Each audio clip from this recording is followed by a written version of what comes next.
Coming back here on Birds 365, the Mac and Mac guys, McMullen and McDonald. Let's get our next guest up here. He's all stretched out. Did you see him? He's stretching. He's ready to get at it. John's running mate from Sports Illustrated, Ed Kracz, here with us on Birds 365. How are you, Eddie?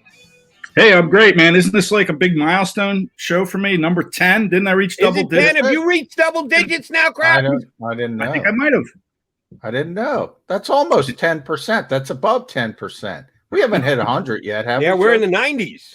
We're in the 90s. You're right about 10%. Okay. The most featured, and I would argue best guest at Birds 365, the great Ed Kracz.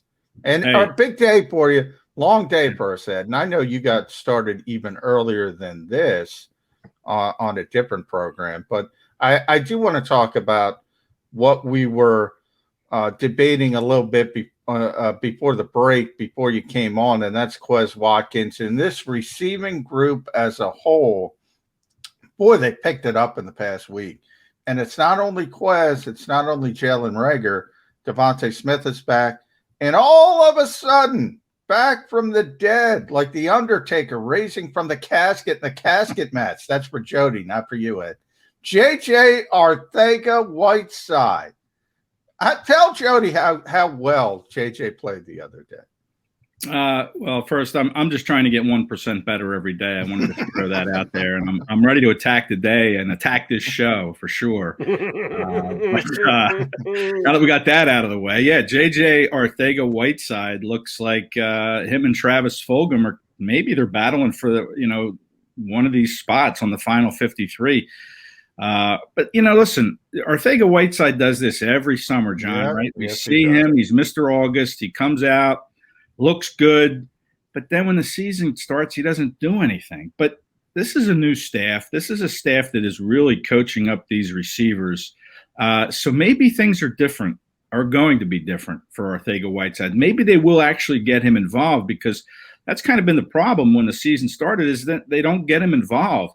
But so maybe they try to find ways to get him involved. And I know Eagles fans are just going to, scream to the high heavens if Arcega-Whiteside makes this team over Travis Fulgham. But frankly, Fulgham really hasn't shown up well. He played 19 snaps against the Steelers in the opener, wasn't targeted once. 11 players got targets in that game. Arcega-Whiteside was not one of them. So listen, to me right now, Arcega-Whiteside has a spot on this team, and I promised myself I wasn't going to buy into him this year after going all in last summer. But here I am. I'm back on the Arcega-Whiteside train. I don't know where it's going to lead me. It might hit a wall or run into the tunnel somewhere along the line. But right now, I'm all in. For me, it's got more to do, real quick before you jump in, Jody. Sure. To me, it's got more to do with Joe John Williams of the Patriots, who completely shut down Travis Fulgham. I mean, completely. He couldn't get an inch of separation from this guy. I'm like, what has happened to Travis Fulgham? So more than JJ, for me, it's got to do with the descent of Travis Fulgham in practice, at least over the past week to 10 days. And I'll say also that Andre Patton has looked better than Travis Fulgham. And Andre Patton is a special teams guy as well. So, to me, Fulgham's got an uphill climb here. I know he has that 5-game flurry last year where he looked fantastic, but listen, if you're not showing the coaches what they need to see, then your job's going to be in jeopardy. As simple as that. Right. And above and beyond the DB from New England that John seems to have fallen in love with because he ate up Travis Fulgham. Part of what you guys had to do the past couple of days in evaluating the Eagles was to evaluate the Patriots, because you're getting practice against another team. It's different than watching them go against their teammates. So you got a pretty good look at what the Pats are or aren't. Last year, they were a below 500 team. That just doesn't happen to Bill Belichick coach teams. It did. They were 7-9, which is better than 4-11-1, which the Eagles were, but they look like they could be below a 500 team again. That's my take. I wasn't there. You guys were there. Is Belichick going to be coaching back-to-back losing teams? What did you think about what the Patriots showed against the Eagles? Yeah, I was not impressed at all with the Patriots. Now, I know they beat the Washington football team in the preseason opener. They did some good things.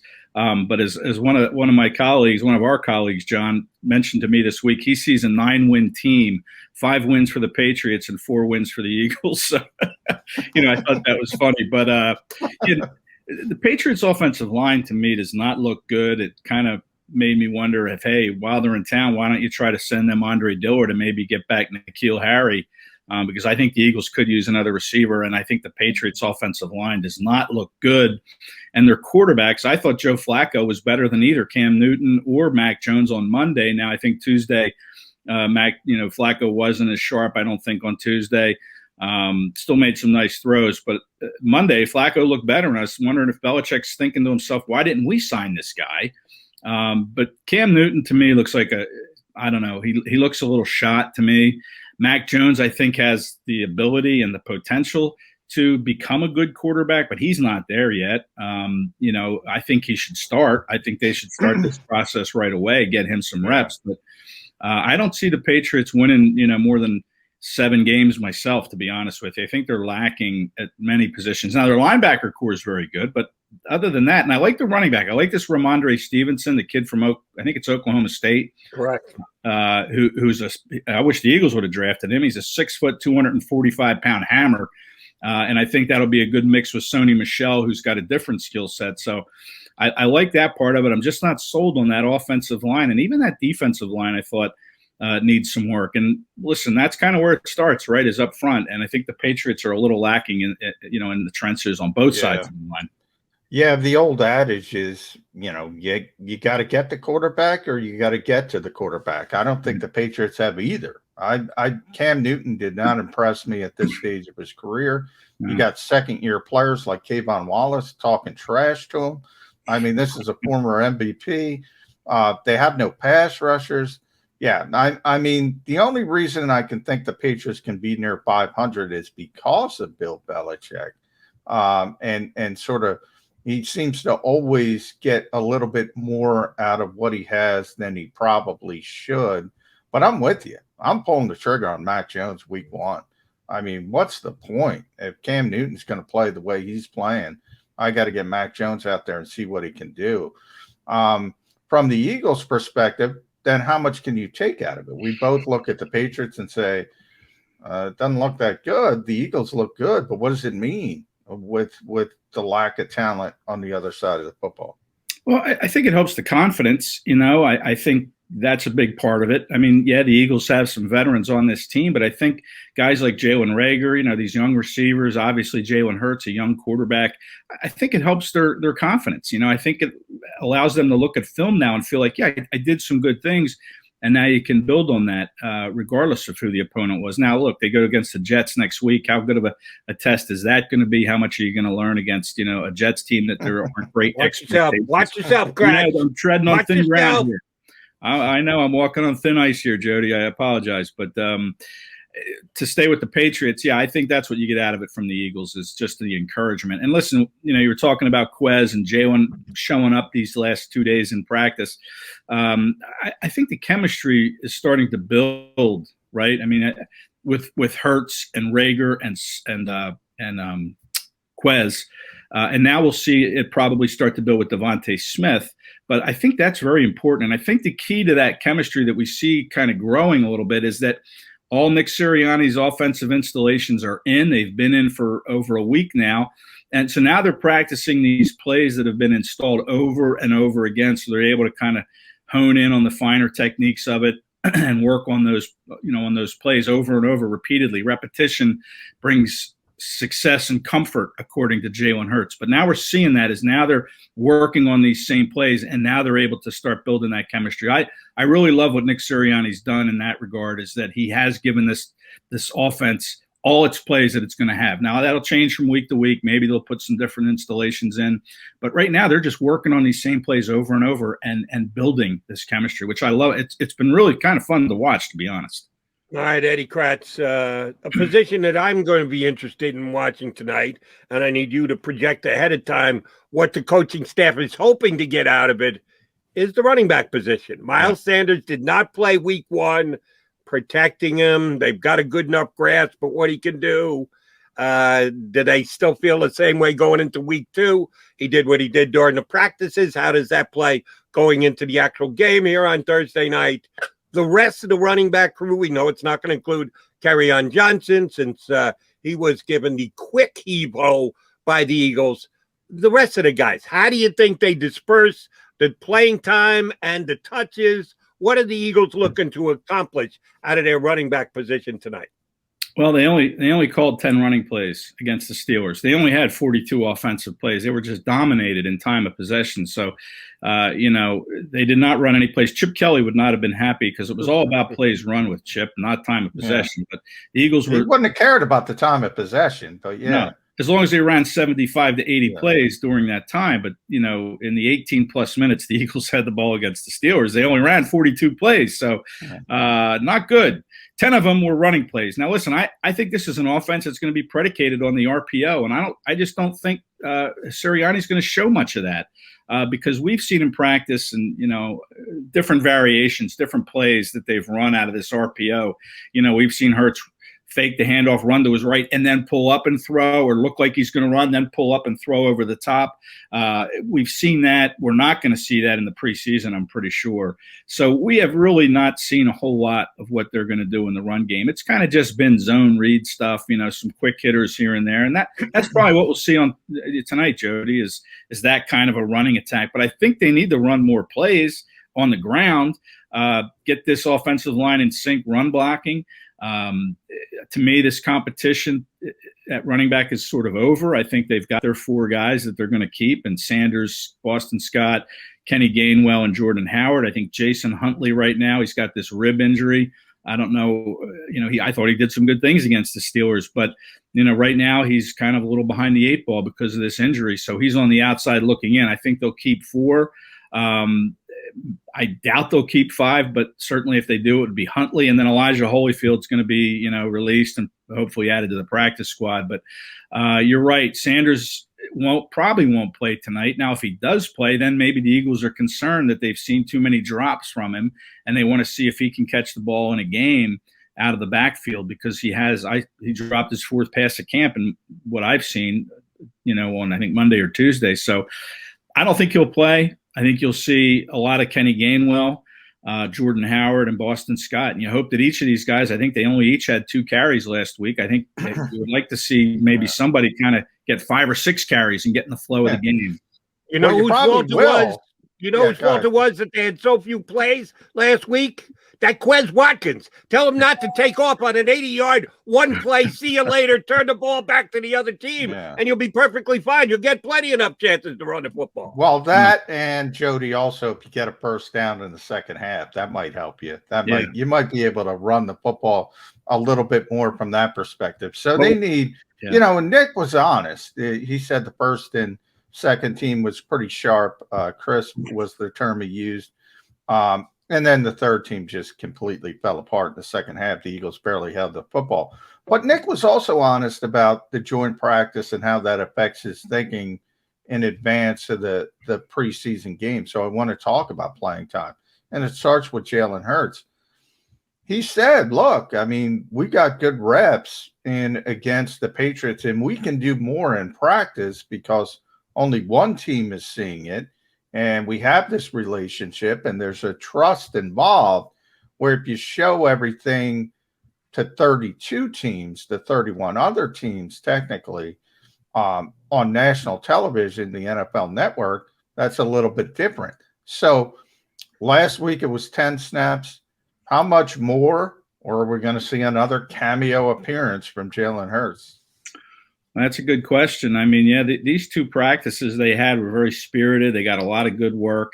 It almost feels like tonight's game is going to be a little anticlimactic, which is unfortunate for the fans that will be there that maybe they weren't able to see these practices.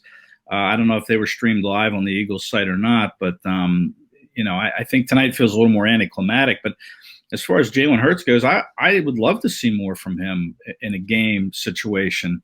I would love to see him play a quarter or a quarter and a half, but I'm not sure Sirianni sees it that way. And I'm not sure he will not play his starters again on Thursday. I mean, he may throw them out there for a series as well on Thursday against the Jets, because you still have that 2-week lag time between August 27th and the season opener on September 12th. So, you might even see them for a series against the Jets. But as far as tonight, I think you'll see him. I don't think you'll see him very long, or as long as we would like to see Jalen Hurts. I think you'll see the first team line out there for a series, maybe two, because now Isaac Seumalo has returned with Brandon Brooks. So maybe you'd like to see that first team unit kind of start to build a little chemistry and gel together in a game.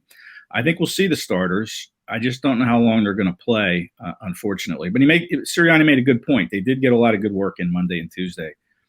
All right, Ed Kracz, you get one of my favorite questions, the percentage question. I'm going to give you a scenario with 3 possibilities. I need you to break it down into 100% for me. Tyree Jackson, injured yesterday, fracture in his back, not going to require surgery, but as of now, expected to miss 8 to 10 weeks. One of 3 things can happen. The Eagles could just put him on the IR now and know that he's going to be out for the entire season, but they protect him. They save a spot on the 53-man roster, but they know he's not going to be able to work out with the team and team functions all year long.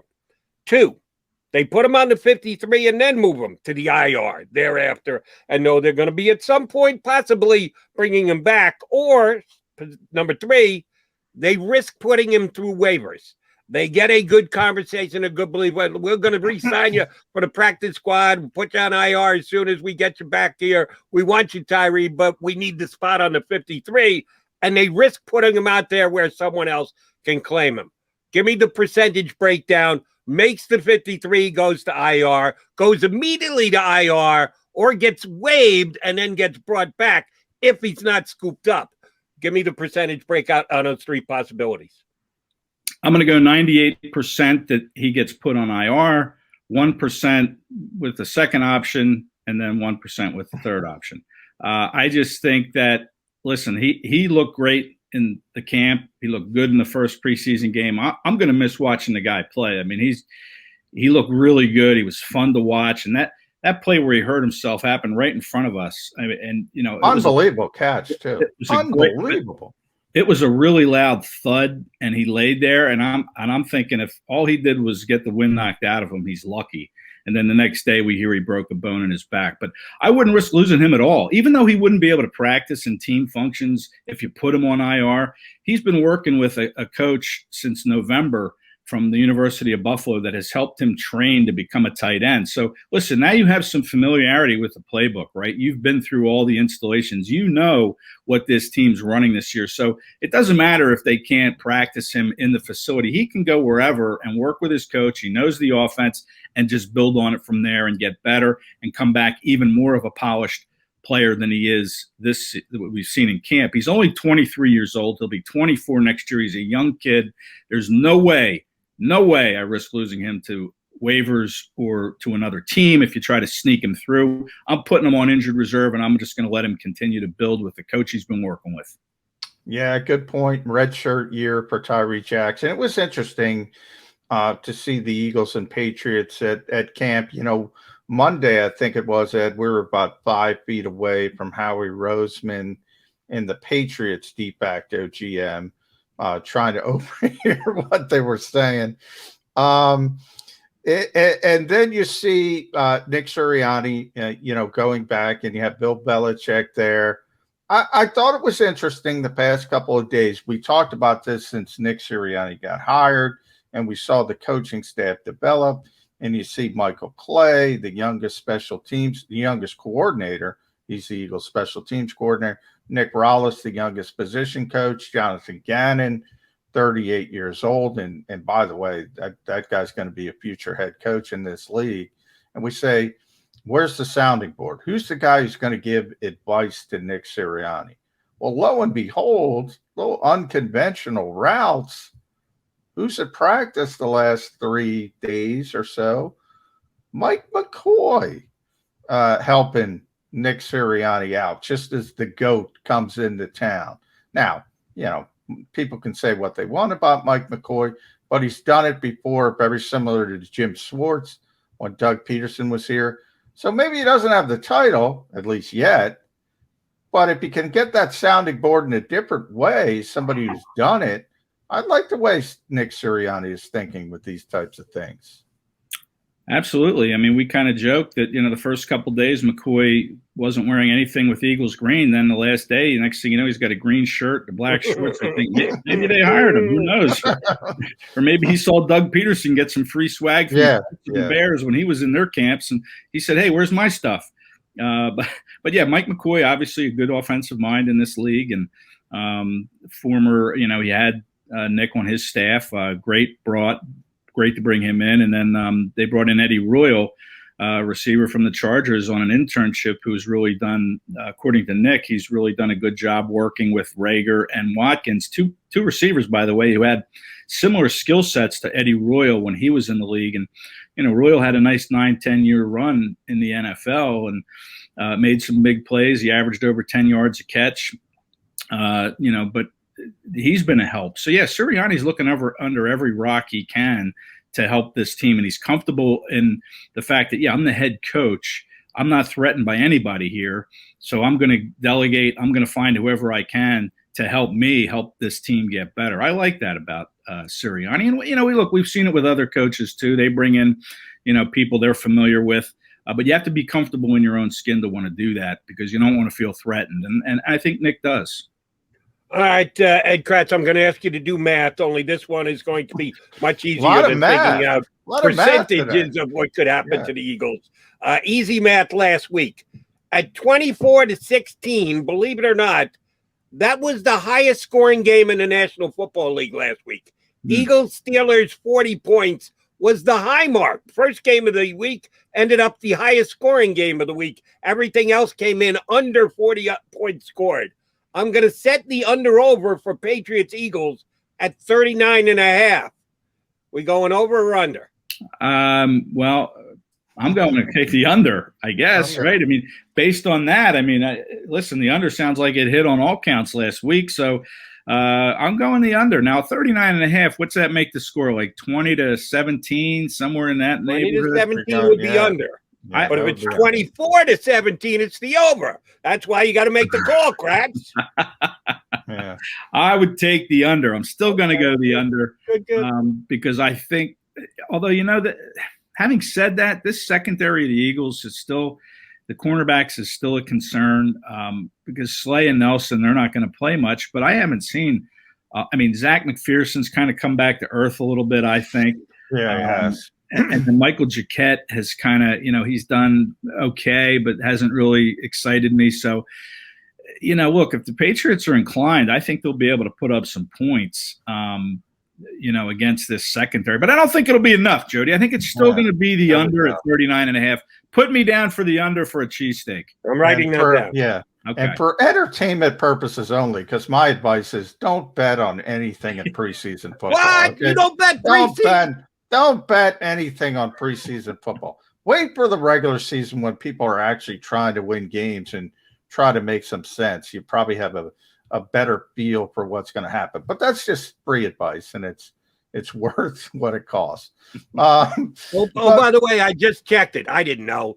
The actual under-over is 38.5. So I gave you a little bit more leeway to play with by throwing it to you at 39.5. If you do want to bet it, and you're looking toward the under, it's going to be a little bit of a tighter squeeze because it's actually 38.5. We got our own Jody Max Sportsbook here working on Birds 365. You got to take care of the peeps, Johnny Mac. You got to take care of, but I'm not going to ask you who's going to win this game because it doesn't matter who wins this game. But I do want to say, give me a couple bubble players you're looking about, guys who got to perform well that are maybe on the brink. And it can go either way. We kind of talked about two of them, J.J. Arcega-Whiteside, Travis Fulgham. Defensive side of the ball, some of the linebackers might be battling for roster spots. That offensive line is really deep. You can't keep everybody. Who's kind of playing for their job as we move forward? Yeah, gosh, of the bigger names, maybe Sean Bradley. I don't think he really played a very strong game against Pittsburgh. I know he was a draft pick, late round pick last year, crowd favorite out of Temple. But listen, I think he needs to play better at that linebacker position. He could be trying to play his way into a role. I like this Eagle linebacker core with Singleton. I think he's really good, and TJ Edwards has done well. And then you throw in Eric Wilson, and Davion Taylor is still hurt, and you wonder about Davion Taylor if he'll be put on IR before the season. He won't play tonight. Some others, maybe Elijah Riley could be playing for a spot on this team. He had the interception against Pittsburgh, but now Kayvon Wallace is back at safety. Blake Countess played okay last week, but Elijah Riley's a guy who made the team last year that could be, playing for one of those bubble spots tonight. Also on defense, I look at defensive tackle where you have Raekwon Williams, who was on this team last year, and T.Y. McGill, who was also on this team last year. McGill had a really nice bull rush sack against the Steelers. That guy's short, but man, he's so stout and so quick. And Raekwon Williams, same thing. He's a little taller, but he's very quick. But I think both of those guys could be battling for that fifth defensive tackle spot. I think Hassan Ridgeway, maybe you want to throw him in there too. He has not been healthy his first 2 years in Philly. He's played 7 games each year before getting hurt. But yeah, I could see the defensive tackle spot being one with Ridgeway, McGill, and Williams. And then at safety, Elijah Riley, and linebacker Sean Bradley, I think, could be guys playing on the bubble here. All right, I'm going to go one further. I know you asked Eddie this, but I'm going to answer too, John. Guy I brought up with you earlier, and he might actually play well enough to cause a problem and an issue. I'm going with Marlon Tuipulotu. Wow, Marlon. If he gets the big trifecta tonight, a sack, a pass deflected, and a tackle for loss on a running play, he might be good enough that they go, oh, shoot, we can't get him through waivers. We might have to keep him on the 53. If he really flashes tonight, he might cause issues for Howie Roseman. I'm predicting that just because I'm that kind of guy. I like chaos. And now you prompted me into giving some betting advice. If you can get that prop bet that Jody just threw out there, bet against it, because it ain't going to happen for Marlon. Yeah, you get that. You probably get about 500 to 1. Yeah. A tackle for loss, a sack, and a pass block. Yeah. You should get 500 to 1. There are so many wagering sites out there these days. I bet you could find one that has one pretty damn similar, as a matter of fact. Well, Eddie Kracz, the 10th appearance was as good as your first appearance, or your 6th, or your 8th. That's why we love Kracz. He is just stone cold solid. Consistency is the key to life, and that's what we get out of Ed Kracz whenever we punch him up. Eddie, enjoy the game tonight. Don't sit next to McMullen. He sweats. So see if you can find yourself a better spot in the box somewhere. Yeah. Okay. But the thing about McMullen is he brings me food. Okay. It's good. Hey, you got to do what you got to do. Ed Kracz from Sports Illustrated here with us on Birds 365. All right, we'll come back. Put a bow on the show. It's McMullen and McDonald here with you on Birds 365. If you missed any of today's show on the JAKIB Media channel, listen to the podcast on your way home. Available on YouTube, Apple, and Spotify.